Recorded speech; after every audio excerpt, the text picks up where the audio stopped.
Bonjour la famille, bienvenue à vous sur cette vidéo où je vais vous expliquer les pourquoi de cette impunité consacrée par la communauté internationale envers Monsieur Paul Kagame, l'actuel président du Rwanda. Un véritable tyran en Afrique qui peut se permettre de tuer 6 millions de Congolais avec son armée ainsi que des rebelles qu'il soutient dans toute impunité, les gars, dans toute impunité. Aujourd'hui, peu importe ce que Kagame fait, les Occidentaux ne s'arrêtent qu'à faire des discours et des bons discours. Il n'y a jamais des sanctions contre lui. Alors, beaucoup de gens se demandent, lorsque la Russie a envahi l'Ukraine, on a vu une batterie de sanctions votées en Occident pour sanctionner la Russie de Poutine. Mais lorsque le Rwanda envahit le Congo, il n'y a que des discours, il n'y a rien comme sanction. On se demande pourquoi ces deux poids, deux mesures. Qu'est-ce que Kagame a fait à l'Occident réellement pour qu'on lui laisse ses champs libres? Pourquoi les pays occidentaux ne s'arrêtent qu'à faire des bons discours envers Kagame et jamais des sanctions, voire même au niveau de l'Union africaine?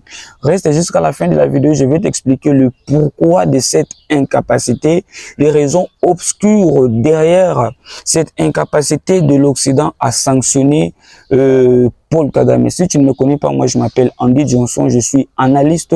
Donc si tu n'es pas encore abonné à ma chaîne, s'il te plaît frère, s'il te plaît sœur, abonne-toi, prends juste une seconde de ton précieux temps pour m'abonner. C'est pour m'apporter un soutien qui va m'aider à faire grandir la chaîne et à faire grandir la communauté.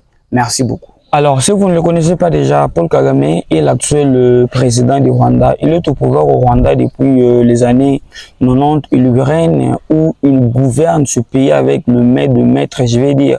C'est-à-dire qu'il a complètement verrouillé le système politique de son pays. Il y a des élections où il est généralement le grand, je dirais pas les grands favoris, mais des élections qu'il remporte toujours chaque fois qu'on organise des élections, parce que ce sont des élections triquées. Il fait parfois des scores jusqu'à plus de 90%, quelque chose de comme ça. Il est là, il a mis un système en place qui consiste à réprimer les opposants, voire même les tuer. Et il n'y a presque pas de liberté d'expression au Rwanda. Tu essaies de parler contre lui, on t'arrête. Donc c'est quelqu'un qui est arrivé au pouvoir depuis les années 90, tout juste après le génocide rwandais ou aux environs du génocide rwandais. Et depuis lors, il a pris le pays, il gouverne en main de maître. Au niveau interne, avec son pays, il gère le pays de main de maître, comme je le disais. Donc, il a tout verrouillé, le tout gravite autour de lui ou autour de sa personne. Au niveau extérieur, il entretient des rapports très belliqueux avec ses voisins, notamment les Congo, où il a envoyé en maintes reprises son armée pour envahir les pays, le voisin, bien sûr, le Congo, c'est un pays voisin du Rwanda. Et donc, dans cette vidéo, je vais te comprendre comment tout cela a commencé, pourquoi on en est arrivé là. Il faut comprendre d'abord que le Rwanda est un un petit pays plutôt d'Afrique centrale qui se trouve juste à l'est du Congo. C'est un pays voisin, donc du Congo. Et au Rwanda, il y a eu ce qu'on appelle un génocide vers les années 90, 93, 94.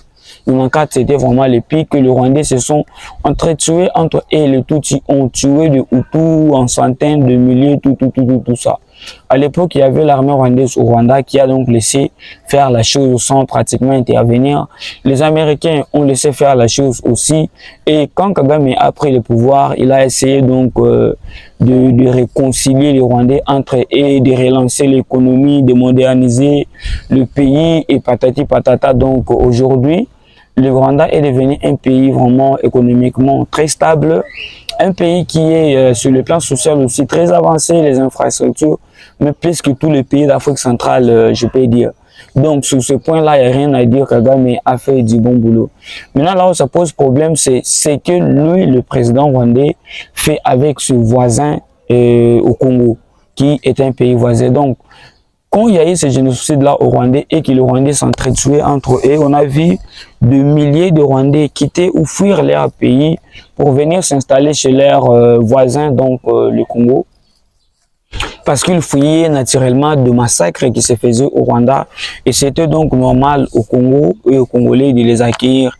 Et donc il y a eu l'ancienne armée de l'ancien président qui était renversé, qui sont venus au Rwanda pour fuir la guerre. Il y avait aussi des populations civiles qui sont venues s'installer donc au Congo pour fuir cette guerre qui se faisait au Rwanda. C'était vers les années 94-95. La guerre a pris fin au Rwanda et au Congo. Après cela, il y a eu une insurrection qui a eu lieu, une rébellion soutenue par le Rwanda, l'Ouganda, le Burundi, tous ces pays-là de l'Est, qui avait mis un Congolais à la tête, Laurent Désiré Kabila, qui a marché jusque dans le capitale Kinshasa pour renverser le pouvoir, que lui-même était devenu président, et il a occasionné l'entrée en masse de militaires rwandais, ougandais, burundais en très grand nombre sur les sols congolais. Ils ont pris le pouvoir. Ils se sont donc installés quelques années après. Ce président-là que le Rwandais avait mis à la tête du Congo était devenu très patriote. Il a commencé à chasser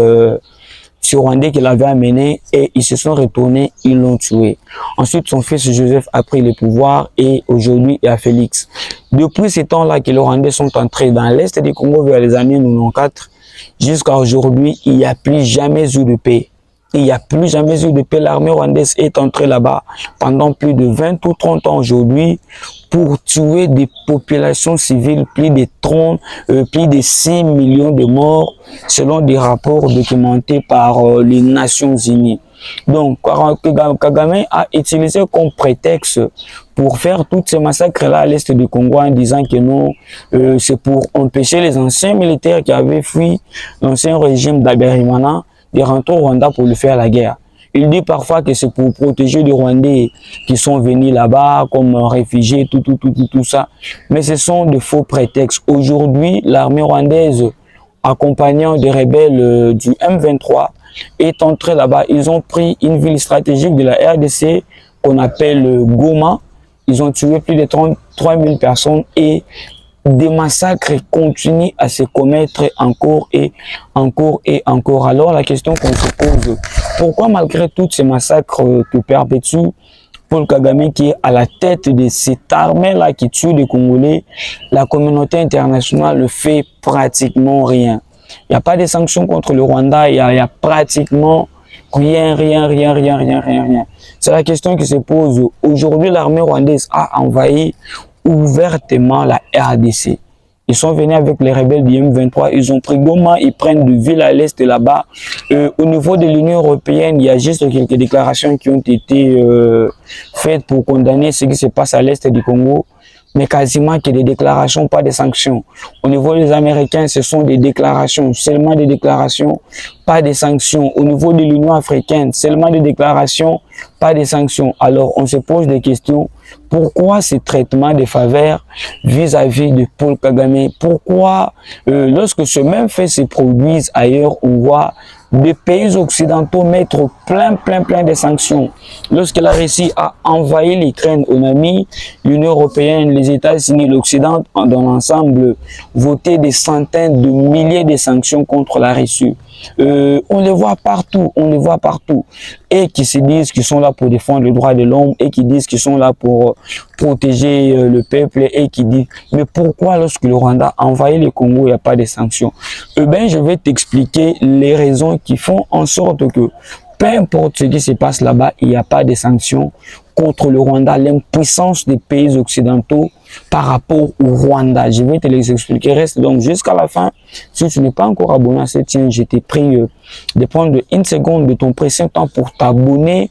C'est pour nous soutenir, c'est pour nous donner la force afin de continuer à vous produire des contenus de qualité. Première des choses que vous devez savoir pour lesquelles les pays occidentaux ne sanctionnent jamais le Rwanda de Paul Kagame, c'est le fait que c'est l'Occident qui a placé Paul Kagame au pouvoir au Rwanda.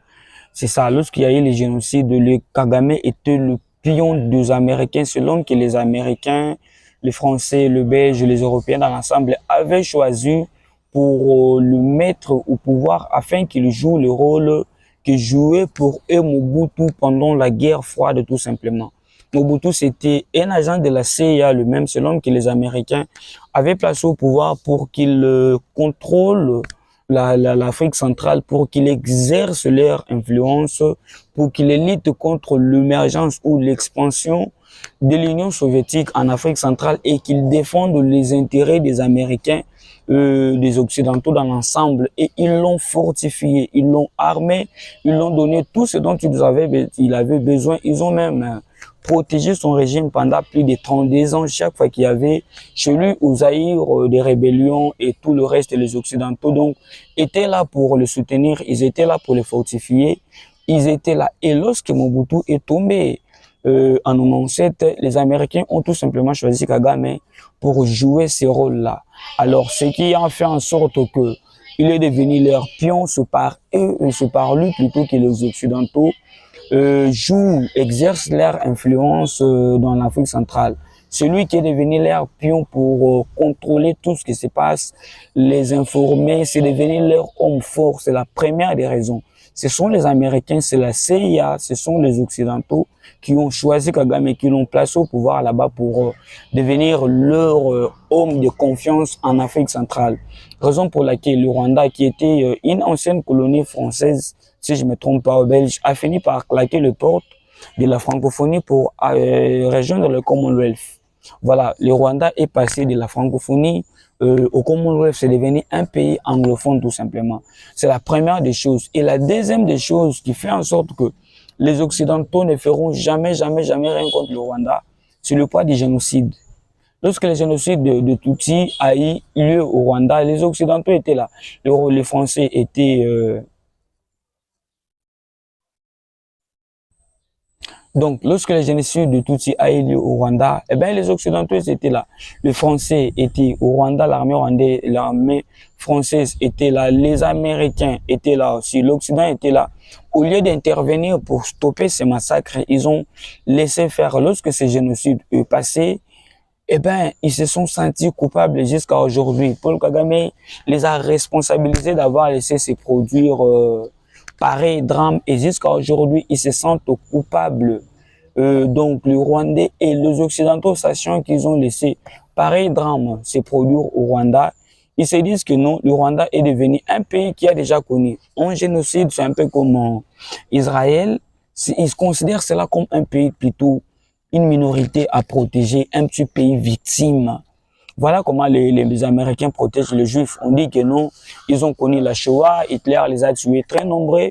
On ne peut plus permettre qu'une chose pareille se produise. C'est exactement la même chose avec le Rwanda. Ils disent que non, le Rwanda a déjà connu un génocide.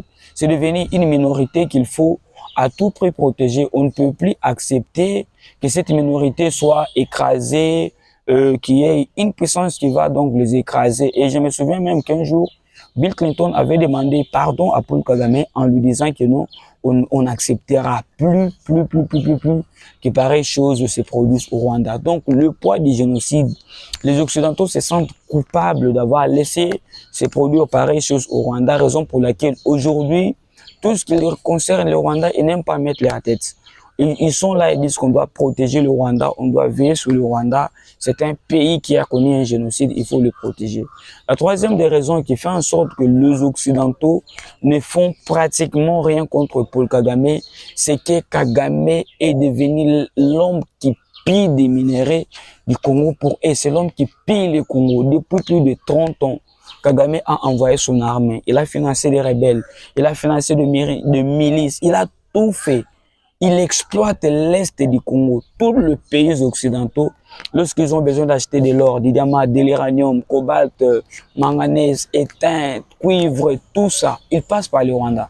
C'est Kagame qui est l'homme de la main, celui qui a l'armée, celui qui pille le Congo pour eux. On a vu dernièrement que l'Union européenne avait signé des accords pour acheter des minerais stratégiques au Rwanda. Des minerais que le Rwanda ne produit pas, ils le savent très bien, mais ils vont quand même jusqu'à signer des accords pour acheter ces minerais-là du Rwanda, tout simplement parce qu'ils savent que le Rwanda va le voler au Congo et il va les revendre.